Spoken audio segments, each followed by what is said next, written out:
Okay, Lucas, are you ready? I would like for you to spell the word cat.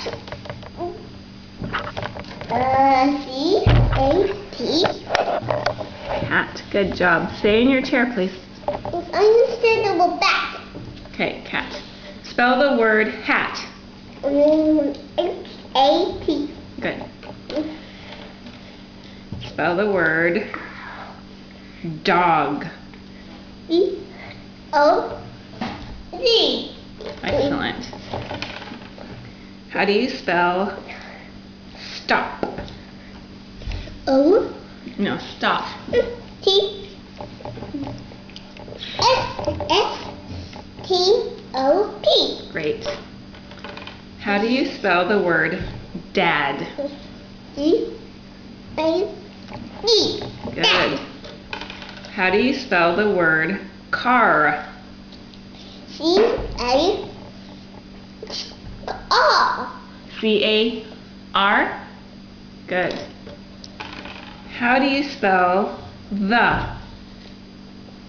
T-H-E. Good job. How do you spell mat? M-A-T. Yes. How do you spell the word mom? M-O-M.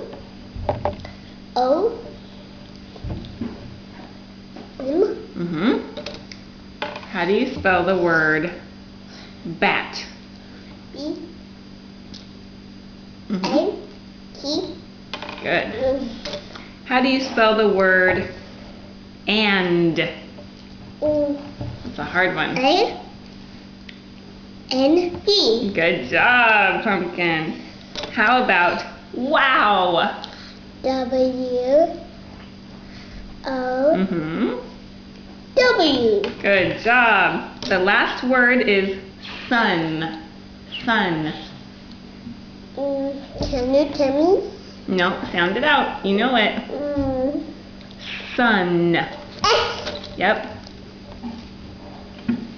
What's next? Sun. N. That's the last letter. What's in the middle? N. T. No. U. Yay! S-U-N. Spells sun. Good job, Lucas. You did all your words. Okay, say bye-bye. Bye-bye.